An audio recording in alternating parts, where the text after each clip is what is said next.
हमारे साथ बात करने के लिए समाजवादी पार्टी के नेता और पूर्व सांसद डॉक्टर एस स्टेशन साहब हैं। डॉक्टर स्टेशन साहब, कल जो है पार्लियामेंट में वक्फ बिल जो है पेश कर दिया जाएगा, ऐसी खबर आ रही है। इसका जो है all India Muslim personal law board जो है विरोध कर रहा है। आपको क्या लगता है क्यों विरोध किया जा रहा है इसका? देखिए, वक्फ एक धार्मिक रिचुअल है जो हम हज़ारों साल से करते चले आए हैं, चाहे वो चैरिटी के लिए हो या औलाद के लिए हो। वक्फ बिल के अंदर कुछ ऐसे पॉइंट्स ये लेके आ रहे हैं जिससे वक्फ की ज़मीनों को किस तरह से सरकार में ज़म कर दिया जाएगा। अभी तक ये होता था कि अगर कोई डिस्प्यूट होता है वक्फ के अंदर तो वक्फ बोर्ड तय करता था, अगर आदमी सेटिस्फाई नहीं है तो ट्राइब्यूनल में जाता था। जो सरकारी लोग होते थे उन्हीं के सरकारी उन्हें अपॉइंटमेंट करती है, और अगर उससे भी सेटिस्फाई नहीं है तो हाई कोर्ट में जाता था। अब ये एक झूठा प्रचार किया जा रहा है कि वक्फ बोर्ड जहाँ अपनी उंगली रख दे वो उसकी हो गई। ऐसा हरगिज़ नहीं है। अब क्या होने जा रहा है कि अगर आपके बीच में कहीं डिस्प्यूट है, और आमतौर से जायदादों के मामले में डिस्प्यूट बहुत ज़्यादा है, डिस्प्यूट अगर है तो डिस्प्यूट को डिस्ट्रिक्ट मजिस्ट्रेट तय करेंगे, और डिस्ट्रिक्ट मजिस्ट्रेट वो तय करेंगे जो सरकार की मंशा होगी, वो उसके ख़िलाफ़ नहीं जाएंगे। और सोने पे सुहागा ये, डिस्ट्रिक्ट मजिस्ट्रेट ने जो भी फैसला सुना दिया वो किसी भी न्यायपालिका में चैलेंज नहीं किया जा सकता। तो सरकार की नीयत पे हमें डाउट भी है। वक्फ की संपत्तियों का दुरुपयोग अगर रोकना है तो वक्फ की संपत्तियों में तो ताजमहल भी आता है, लाल किला भी आता है, कुतुब मीनार भी आता है। उससे जो सरकार की आमदनी हो रही है, उस आमदनी का सरकार क्या कर रही है? वो मुसलमानों की वेलफेयर में क्यों नहीं खर्च हो रही? उसको खर्च करें, तभी हम मोदी जी की ईद की सौगात को समझेंगे अगर वो इस तरह का कोई फैसला लेते हैं। लेकिन सरकार और बीजेपी के नेताओं का कहना है कि विपक्ष के नेता जो हैं मुसलमानों को CAA NRC की तरह इस मुद्दे पर भी भड़का रहे हैं, बरगला रहे हैं, जबकि ये जो वक्फ बिल ला रहे हैं, जो कानून ला रहे हैं, वो वक्फ प्रॉपर्टीज़ के वेलफेयर के लिए है, उसके संरक्षण के लिए है। नहीं, DM को हटा दें बीच में से। DM फैसला क्यों करेंगे? और जो वक्फ की संपत्ति लोगों के कब्ज़े में, उन्हें आप उनको अधिग्रहण को हटवा दें। इससे आगे हम एक सवाल ये है कि मुख्यमंत्री योगी आदित्यनाथ ने ये कहा कि जो सड़क पर नमाज पढ़ने को लेकर के बात चल रहा है, उन्होंने कहा कि सड़कें जो हैं उत्पात मचाने के लिए नहीं होती हैं, अनुशासन जो है वो कुंभ के मेले से सीखें। और कांवड़ पर उन्होंने कहा कि वो क्योंकि हरिद्वार से और गाज़ियाबाद तक चलता है और कहीं कोई दिक्कत उसमें नहीं होती है, और ईद की नमाज़ पढ़ने के लिए ईदगाह और मस्जिदें हैं। तो मुख्यमंत्री के इस बयान को आप किस तरह से देखते हैं?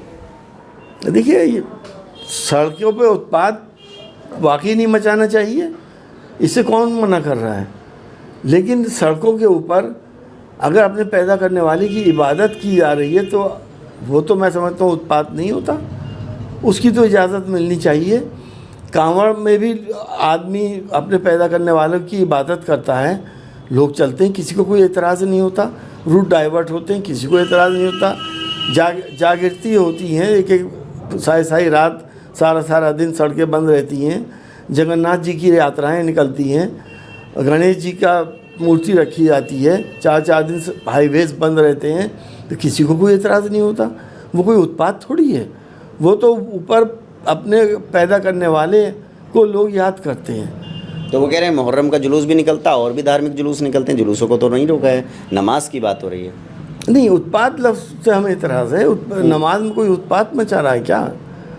तो क्या लगता है नमाज पढ़ने दी जाए? आप लोग चाहते हैं कि सड़कों पे नमाज अलविदा जुमा या ईद की होनी चाहिए? 1 घंटे के लिए अगर रूट डाइवर्ट कर दिया जाए तो मैं समझता हूँ कि इसको एक बहुत बड़ा टेंशन लोगों का ख़त्म हो जाए, और हम हिंदू मुस्लिम कम्युनिटीज़ के बीच में ये फासले भी कम हो जाएं। क्योंकि हमें मालूम है कि जब ईद की नमाज़ को हम लोग निकलते हैं तो हिंदू भाई हम सब से ईद मिलते हैं और ईद की मुबारकबादें देते हैं। हम तो उस देश में रहते हैं जहां हम एक दूसरे की खुशियों में और गमों में साथ शरीक रहते हैं। हमें एक दूसरे से अलग करने की साजिशें ना करनी चाहिए। उत्तराखंड में हरिद्वार में कई कस्बों के गांवों के नाम जो है, जो मुस्लिम नाम थे, वो बदल दिए हैं। धामी सरकार का कहना है कि मुग़लों की जितनी भी निशानियाँ हैं वो सब ख़त्म कर दी जाएंगी। तारीख भी बदल देंगे क्या? तारीख क्या है, इंटरनेशनल हिस्ट्री क्या है। हिंदुस्तान की चलिए आप बदल देंगे, बाहर के मुल्कों की तारीख कैसे बदलेंगे? वहाँ पे भी तो यहाँ की तारीख पूरी लिखी हुई है। तो ये सब एक छछोरी राजनीति है, कम्युनल राजनीति है कि शायद लोग खुश हो जाएं। अब हिंदू भाई इन बातों से खुश नहीं होते हैं, बहुत हो गया ये सब तमाशे। बात करिए बेरोज़गारी की करिए, आपको काम करना है तो महंगाई पे करिए, किसान के वेलफेयर पे काम करिए।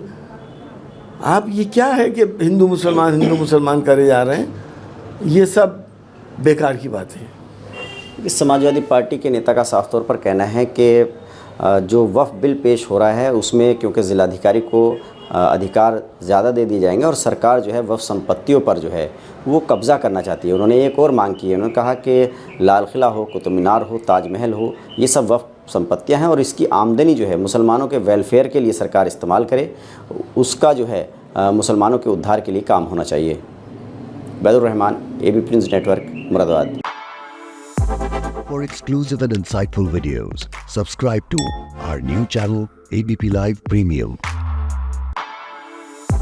For exclusive and insightful videos, subscribe to our new channel ABP Live Premium.